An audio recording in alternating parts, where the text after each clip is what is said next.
and? It's not the point. The point is to chase after God. The point is to chase after the King. The point is to chase after the one who sets us free. Because those are just the first 10 words right there, the first 10 that he lists.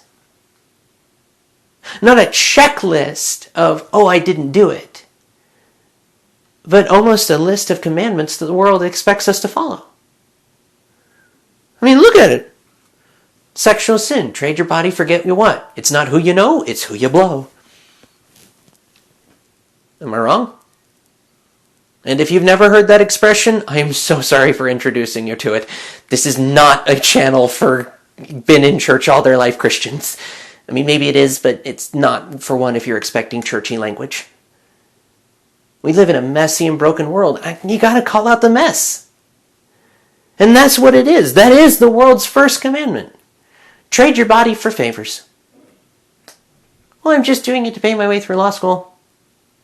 Again, not judging, just saying it's kind of damn common. And pardon the French one on that one, but seriously, how common is it? It's a trope in television. If it's become a trope on mass media, then maybe there's a problem with it. And I recognize where I'm coming from as somebody who lives in Vegas. There's an entire street devoted to this kind of stuff. And keep going into the next one. Worshipping idols. That lines actually up with the second commandment that God has. In fact, it was that idea that started making me wonder if God wasn't using Paul to nod to this idea that these 10 things are kind of the world's 10 commandments. Steal, lust, covenants, wrath, greed, vengeance, mercilessness. Getting ours before they get theirs, making your way to the top. It's scary as hell, isn't it? It's literally willing to trade everything.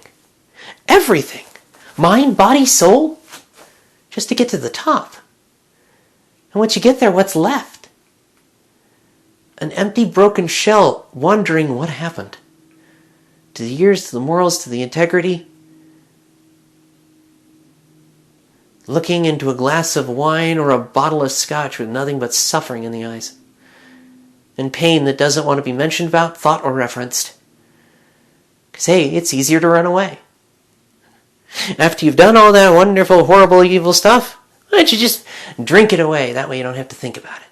You don't have to own those problems. You don't have to own that difficulty. You don't have to own those trials and tribulations. You want to own the fact that you're human and broken and need healing. You just keep shoving the hole in with whatever will fit.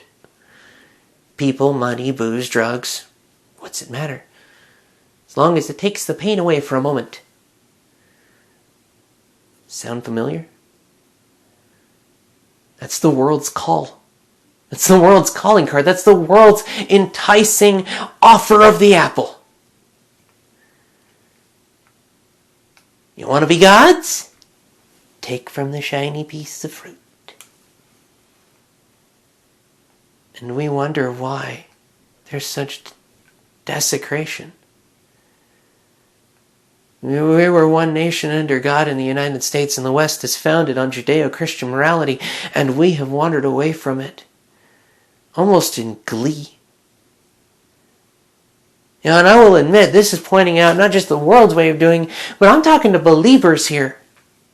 I'm talking to believers who have heard that lure, heard that lovely question, and decided to go sleep with a snake. Hey, I had a season there myself. It's why I can recognize the symptoms. It's why I recognize the temptation voice. I fell for that crap once.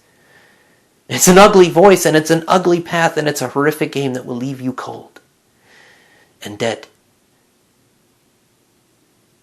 It will leave you barren and with nothing left in your soul.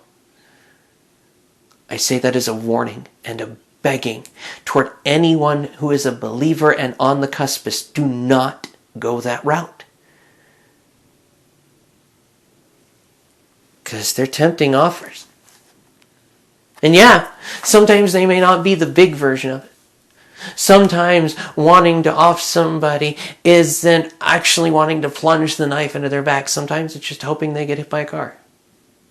Sometimes it's just hoping that they're attacked randomly. Sometimes just wishing ill on them.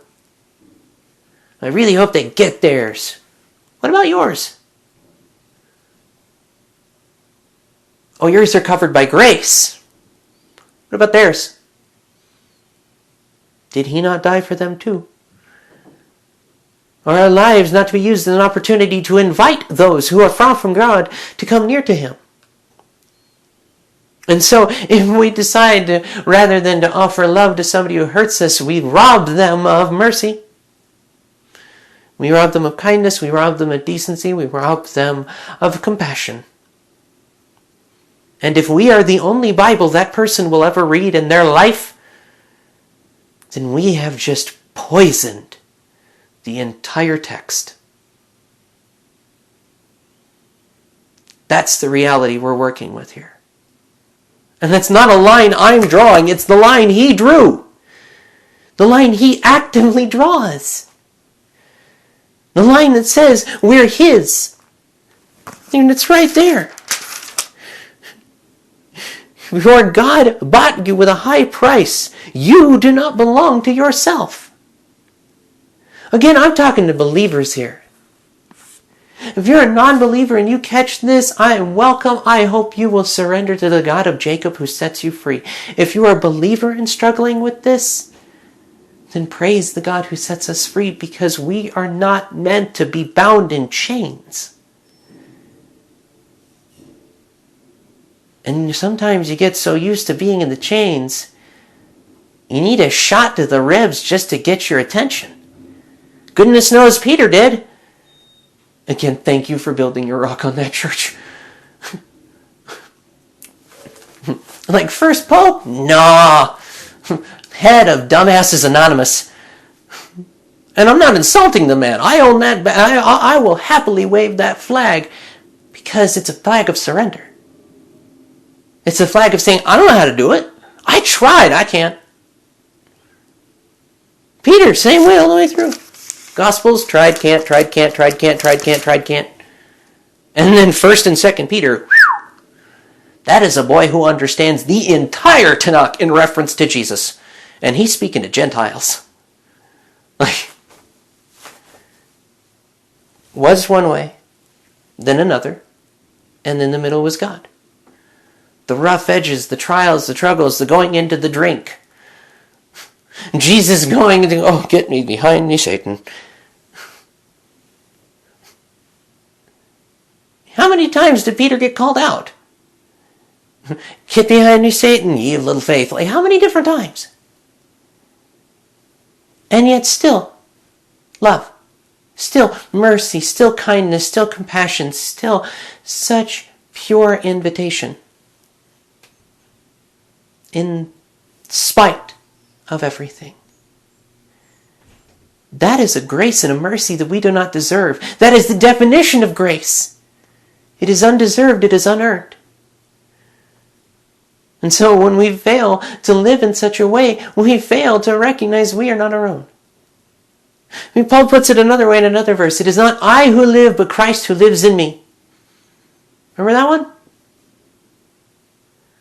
So if it's not I who live, it is not you who live, it is not me who live, none of us who live, but Christ who lives in us, then we should kind of look a lot like each other, shouldn't we? We should have that same love, that same mercy, that same compassion toward everybody. Our lives should look like his. Not out of a twisted arm or a forced morality, but because intimate relationship changes people. I'll give you an example. You know the expression of, oh, you've been together long enough, you start to pick up each other's habits, each other's quirks. As one of my mom puts it, the two halves of a whole idiot, which still makes me chuckle. You pick up each other's traits. You pick up each other's quirks. As the word puts it, the two become one. Well, that's true that's true in earthly relationships. How much more so is it true in biblical in intimate relationship with God? Because God is the same yesterday, today, and forever. He is immutable. And if he is not changing and we are in relationship, that means we are. It's just simple logic graph, right? Relationship changes person because of nature of being intimate together. Unchanging person of persons, entity, Yahweh, cannot be changed. Same yesterday, today, and forever. So if he's the same and change happens, the change happens with us. We are going to look more like him. It's a logical flowchart. It's not meant to be the most complex set of calculations in the world. It's childlike faith. And it's literally childlike faith. So Jesus himself says, "Come unto me." So you do not receive the kingdom like a small child, you ain't getting in. Well, how does a little kid receive something like that? Trusting, obedience, believing, and just moving in it in absolute trust. That is what we get to do. Not a have to, a get to. And I don't think we remember that. I mean, it's just getting into the fact that this is just discussing what Paul's talking about here, sexual immorality. And yeah, we could go into that for a minute. We could go easily into the fact that watching porn, sexual immorality. Looking at another person with lust, sexual immorality. I mean, there's a reason that the expression in popular culture is to screw someone. Yeah. It is. That's the world's way of doing it.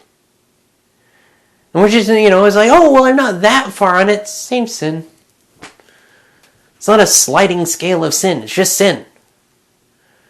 And again, it's not oh, you're evil, horrible. No, it's like if we can't own the fact that these are difficulties, they can't be fixed. Like if you can't own when you're dealing with struggling with porn, that you're struggling with porn, you can't get healed. It's like it's like, I'm just use a Monty Python reference for a moment here. It's the Black Knight. We have an entire world of self-professed believers that are walking around, no arms, no legs. Get back here, bite your bloody arms off. Your arm's missing, mate. We don't think about that. We don't want to say, oh yeah, I have this huge, massive hole in my being that needs to be fixed. Yeah, I'm missing a very real part of me. A part of me that I never thought I would be able to make it without. A part of me that was so intimate, it was like breathing. I don't know what to do. I know it hurts. I know I need help. I know I need hope. I know I have nothing left in me but ow and help. And the word help is getting harder and harder to say. We have a world of people in that situation and a body that is doing nothing. And the worst part is, it's the body that's hurting. We're not reaching out to each other and saying, oh, let me help with that hurt. We're not living other-centric love. And so we wonder why so many of our fellow believers are lost in chains. It's because we're addicted to the world's chains. It's because we've been blaming Eve for the apple and not recognizing that none of us have been ready to put it down. There's some reason that in TV and movies, if you have a character eating an apple, it is to indicate that they are a schmuck.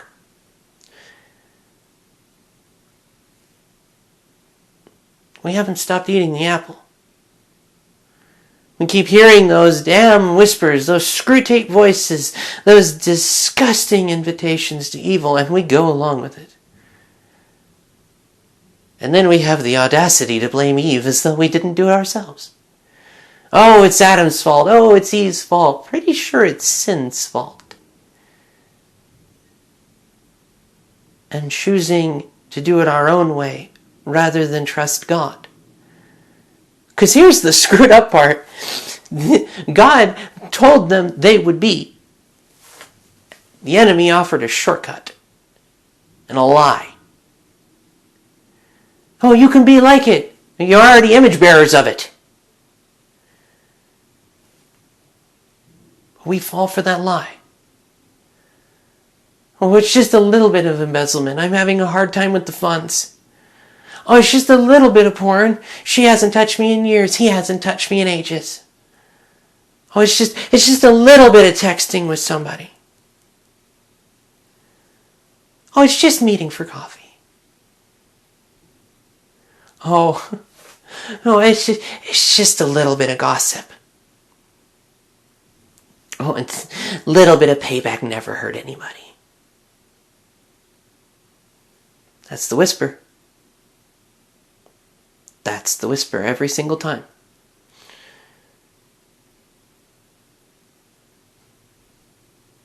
Well, sure, he did that, but maybe just slice his tires. Maybe just do this a little bit. Are you really sure that was what God said? That's what the damn snake said to her. We don't own that. We don't own the fact that those are the temptations, those are the trials, those are the storms. And it's throwing ourselves on the mercy of the Lord, taking every moment and every thought captive unto Him. Saying, you know what, no, I'm not going to do that. No, I'm not going to participate in the gossip. It's easy, and I've got some good stuff, but I'm not gonna. More than that, not gonna. Lord, take the information away from me that I'm not supposed to have so I can't use it accidentally or have my tongue slip and cause a problem. Now that's forward movement, not just reactionary. With this one, oh, it's just a little bit of vengeance. How about, Lord, I know you see to it. I know that you said vengeance is yours alone. So Lord, help me know where I can forgive them. Help me see where I can lay my hurt before your throne and pick up your healing balm. Active instead of reactive. Again, we're not passive.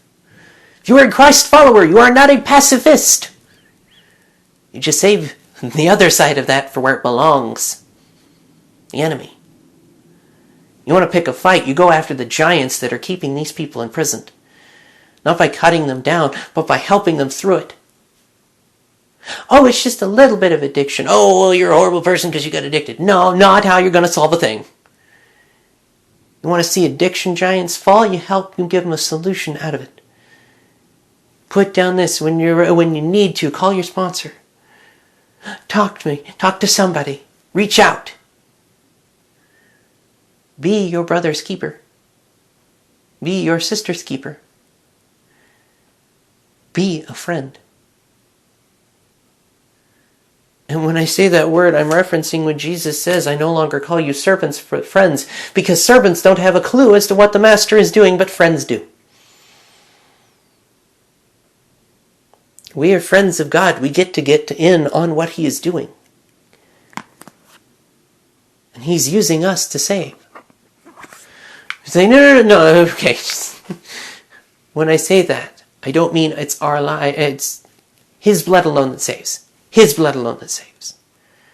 When He uses us to save, He uses us so that other people can see His hand actively at work. The nothing to do with this and everything to do with us. It's nothing to do with us because we don't save ourselves. We don't make ourselves. We don't own ourselves. And we get to be intimately involved because it is our lives, our moments where we go, I'm not going to listen to the temptations of the enemy. I am delivered from the evil one. I am protected and saved and set free and made whole and bold. I know there are a couple verses we've turned into bumper stickers, but at the least it's a start of holding on to that instead of holding on to it as a bumper sticker and then doing the exact same thing the world does. I mean, hell, I'll just own it right now. I refuse to put a Christian fish on the back of my truck in case I cut somebody off unintentionally. Because I can't turn my head all that far, can do it legally enough to safely drive. On the accident that I cut somebody off and just don't see them, or they didn't see my turn signal and felt cut off, I don't want the Christian fish on there. Because I don't want God to be slapped in the face by my stupidity. I want to be able to own to the people I'm interacting with. Yeah, I had a whoops. Yeah, I screwed up. Yeah, I need to do better. I want to. More than that, I get to. Because if I'm alive and this is a day the Lord has made that I can rejoice and be glad in, then that means that I am on this side of the grave and have the opportunity to be refined into a better and pure person. A better image bearer. We got this place here that your bodies are not your own. That the Lord cares about our bodies, that He gave them to us. And we spend such of our time going, oh, well, we have to worry about what the pot looks like. The pot calling the grass green. Or pot calling the kettle black as well. There's just so many different versions of it. We don't actually own the fact that we're set apart. And we spend so much time, black, white, tan, yellow, purple, man, woman, child, blah, blah, blah, blah, blah. None of that matters. None of it. If it's part of our muchness, we're using it to worship the Lord. If we're using it as a dividing line, we've missed the entire point where Paul says there is no Jew, no Gentile, no slave, no free, no man, nor woman in Christ. I'm just quoting the men. We went over this in Galatians, right? Galatians 5, I think. But we don't think about that. We rather use the dividing lines of this world to cut each other down. It's like, so you want to do the blending it? Nope. No. No. There is distinctly male. There is distinctly female. I'm not touching any of the political crap. I don't care. I said before, I hate religion. It's just another religion. I hate religion. Saying it now. But when we use it to do dividing lines to strike each other down, that's where I have a problem. I mean, even little kid me, when I was growing up, like, men are from Mars, women are from Venus. You're both from Earth and you're morons. Because that was little kid me brain. Oh, yeah, every single time I saw it. It's like, if men are from Mars and women are really from Venus, you would go back to your original planets and leave this poor one alone. That's what I thought. But that's the crap that we used in pop culture, and it's one that we've carried over. We don't let our muchness chase after the Lord. We're too busy about who has the title and who has the position and who has the prestige. Well, I'm under him, but she's under me. Are you talking about positions in the church or sex? Because, phrasing? It's worldly bureaucracy when you get into it. We get into these places where we trade godly life for looking like the world. Instead of using our muchness. We go, this has to be the organization. Instead of going, okay, who actually has a gift for organizing here? You do. And you do, and we've seen it. Okay, we organize. You've got a muchness gift for bringing people together. Where it actually is a pour out and pour in moment for you because of the calling on you. That's you using your muchness. Go and do. It's not about drawing up the lines. It's about seeing where He's interested in drawing the line in us. His definition, not our own. His image, not our own. I know the verse here is talking about our bodies were not made for sexuality, and we could easily get into the fact that there's for no other sin so clearly affects the body. We could easily talk about the fact that that's referencing STDs to say of nothing else. We haven't even gotten into the fact that this is calling out how detrimental sexual immorality is and sexual sin is. But it goes all the way across the gambit. You could take this entire litany right here, verses 13 to about the chapter 7, and you could put every single one of the sins in there. Our bodies were not made for sexual immorality. Our bodies were not made to worship idols. Our bodies were not made to commit adultery. Our bodies were not made to hold to greed. Not designed to hold on to those things. We're designed for an open hand. I mean, that's even a biological truism. Your wrist has to cross over itself when you hold your hand wrong. Our hands are specifically designed to receive. They only line up in this position. To point your hand down, you have to rotate your bones over the top of each other. We are biologically designed to receive. And if our bodies, His temple, by the way, the Holy Spirit's temple, is even designed to make the point that we are designed to receive instead of take. Receive, take. We're not designed for taking, we're designed to receive. Our very body is pointing out that God is sovereign. I mean, hell, you could even go with the fact that, why do men have nipples? Well, because everybody starts out as biologically female. Hormones, few other transitions, trackers, 23rd chromosome, boom, male. So, every male every human being comes from their mother. So you've got this Genesis thing of man or a woman coming from man, and then every single one from that point forward. What's that pointing out to? Oh, sorry. What if that's pointing out to the fact that trying to say, oh, man is better than woman, no, woman is better than man, is pointless and dull? They need each other. The two become one. And it ain't about sex. Paul himself says as we go on later in this that you should only get married if you can't control yourself. Otherwise, single is better. Something that pretty much no other religion really heavily promotes. Granted, again, hate religion. I just always found that kind of interesting. It's like, no, this one's, single's not too bad. That one I at least found interesting. Or at least curious.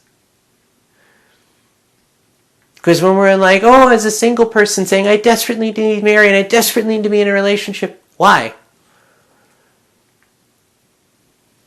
If you're needing to get laid, pray for God to give you the partner you need and are meant to have. Because at a point, Paul said it himself, if you can't control your lusts. I just put it in a slightly 21st century phrasing. If you're not having any issue there, then stick with single. Speaking as somebody who knows, you no longer just yourself. And Paul talks about that himself as we'll go into this. Like I said, it's something to be taken in one massive go, because he talks about the fact, marriage, the man and the woman, and the fact that you can't give yourselves wholeheartedly to God. So if you're single, you have the opportunity to do what married people cannot.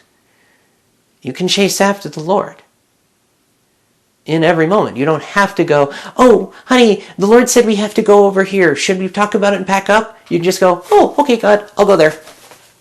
And you?